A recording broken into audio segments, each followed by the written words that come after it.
Olá, eu sou Shaul, seja bem-vindo a mais um episódio de Os Sábios Respondem. E o texto de hoje é um texto que certamente traz muita dúvida para muita gente. É o texto de Êxodo, Shemoth, capítulo 1, versículo de número 13. O texto diz assim: "E os egípcios faziam servir os filhos de Israel com dureza." Na realidade, a dúvida que a maioria das pessoas tem é com relação a essa história de um modo geral. Por que é que o Eterno permitiu que o povo de Israel fosse escravizado no Egito? Afinal de contas, qual era o propósito dessa situação? Muito bem, e eu trouxe aqui para vocês nada mais, nada menos do que 12 visões exegéticas diferentes com relação a esse texto. E neste episódio a gente vai fazer um pouquinho diferente, porque nós temos muitos sábios que deram mais de uma razão para o cativeiro. Então, diferentemente do que nós fizemos em outros episódios em que a combinação de duas hipóteses era tratada como uma terceira alternativa, eu vou aqui listar diretamente as 12 e especificar quando um comentarista tem mais de uma opinião. Muito bem, então vamos a elas. Nós temos algumas categorias gerais que englobam algumas subdivisões. A primeira categoria geral é a de que o cativeiro no Egito fosse um resultado direto do pecado dos patriarcas de Israel. E aí nós temos então o Midrash Rabbah, o Midrash Tanhumá, Rabi Shemuel no Talmud Babilônio em Nedarim 32a, e o Targum Yerushalmi dizendo que foi Abraão quem pecou quando ele teve falta de fé ao pedir em Gênesis 15 que o Eterno desse a ele um sinal de que os seus descendentes iriam de fato herdar a terra. A segunda visão interpretativa também é a de que Abraão pecou, porém já coloca o pecado de Abraão num outro momento. Essa é a opinião de Rabi Yohanan no mesmo trecho do Talmud Bavli. E essa opinião diz então que Abraão errou ao não tomar como espólio o povo de Sodoma para que pudesse conduzi-los ao Eterno. Existe uma terceira visão interpretativa que também aponta para Abraão como sendo o principal responsável pelo cativeiro no Egito. É a visão de Narmanides, de Ramban. E ele diz o seguinte, que Abraão demonstrou falta de fé, mas em outro momento, no momento em que ele desceu ao Egito e arriscou a vida de Sara, porque ele temia pela sua própria vida.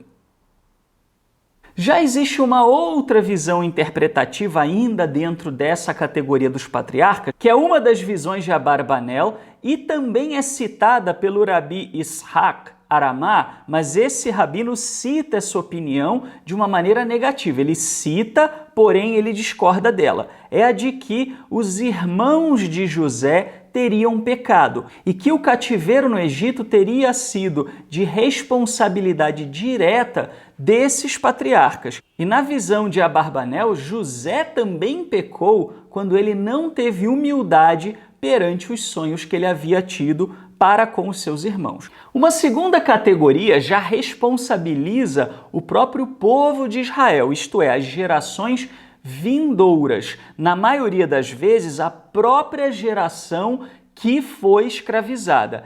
E o Midrash Rabbah e o Midrash Tanhumá, eles também trazem essa leitura e eles dizem então que os israelitas erraram porque eles pararam de praticar circuncisão. E haveria um indício disso na história do próprio Moisés diante do seu filho, e nós sabemos que a esposa de Moisés é que praticou a circuncisão naquela ocasião. Já Seforno entende que a razão pela qual o povo foi escravizado é porque o povo praticava idolatria. Então o povo começou a idolatrar os deuses do Egito e aí, evidentemente, que a proteção do Eterno deixou de estar com eles e aí eles acabaram sendo escravizados.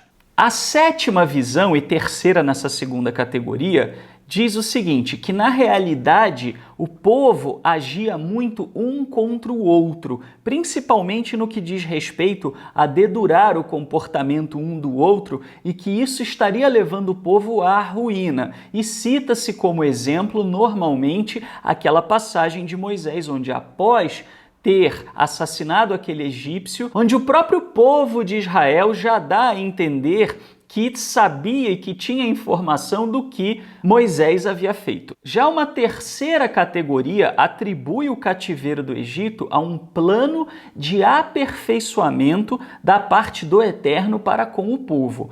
E aí nós temos então a opinião do Rabi Bahia Ben Asher e do Malbim, que entendem que isso se tratava de uma provação pela qual os israelitas tinham que passar para elevarem a sua espiritualidade ao terem experiências com o próprio Criador. Já Abarbanel, que tinha várias leituras, Seforno e o rabino Samson Raphael Hirsch já entendem que na realidade o objetivo do Eterno era proteger o povo contra a assimilação. E essa visão é interessante porque eles entendem o seguinte, que o povo saiu de Canaã para não sofrer assimilação dos costumes dos povos cananeus, e aí quando chegou no Egito, o que aconteceu é que o povo começou a assimilar também os costumes egípcios, e aí então o povo foi escravizado para que pudesse se dar conta, sair daquela situação e não assimilar a cultura egípcia. Portanto,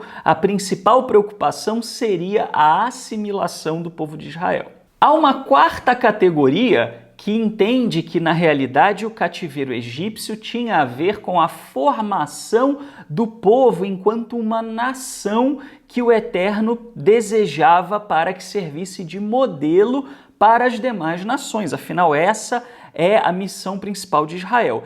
E a visão, então, de número 10 é do professor Nehama Leibowitz, que diz o seguinte, que, na realidade, o Eterno desejava ensinar ao povo de Israel como ter empatia com os menos afortunados, para que não houvesse em Israel uma grande desigualdade social e houvesse compaixão e misericórdia para com aqueles menos favorecidos.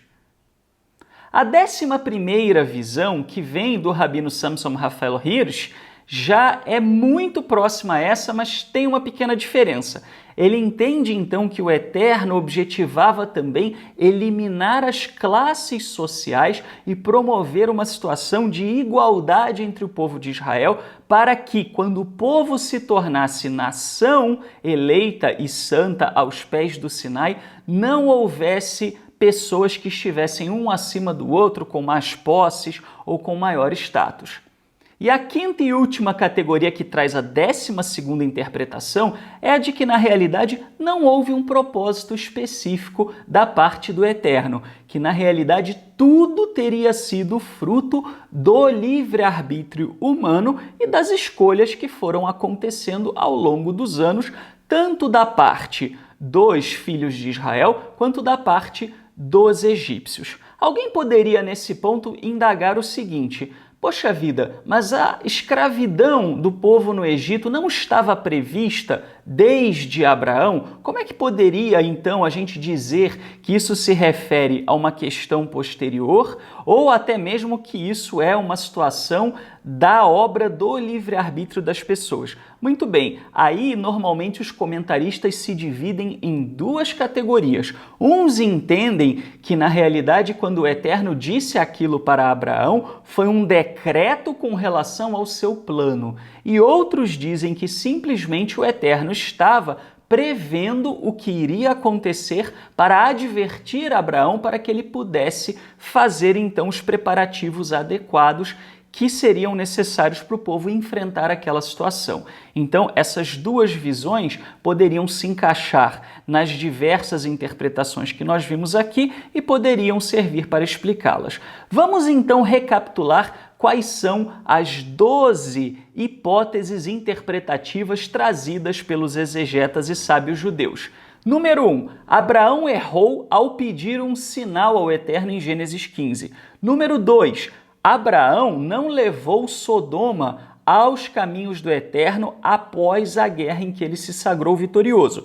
Número 3. Abraão pecou ao descer para o Egito e colocar inclusive a vida de Sara em risco.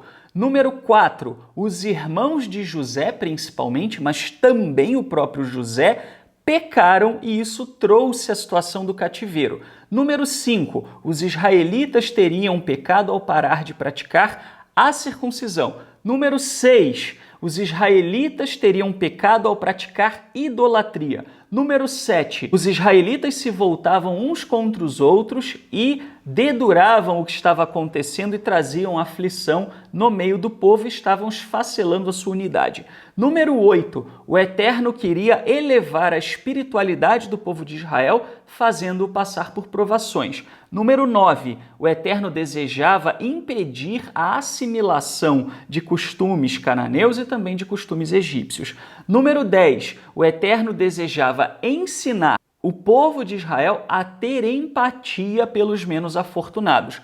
Número 11, o Eterno desejava eliminar classes sociais para a fundação do povo de Israel, que assim teria como sua base a igualdade entre os cidadãos. E número 12, na realidade não houve um plano específico da parte do Eterno com relação à escravidão, tudo não tratou, na realidade, de escolhas humanas. E aí? Qual dessas 12 possibilidades, ou melhor dizendo, é muito possível que vocês também escolham mais de uma, vocês então acham que melhor representam o que aconteceu com o povo de Israel e o porquê que o povo foi parar então no Egito e foi cativo durante muito tempo.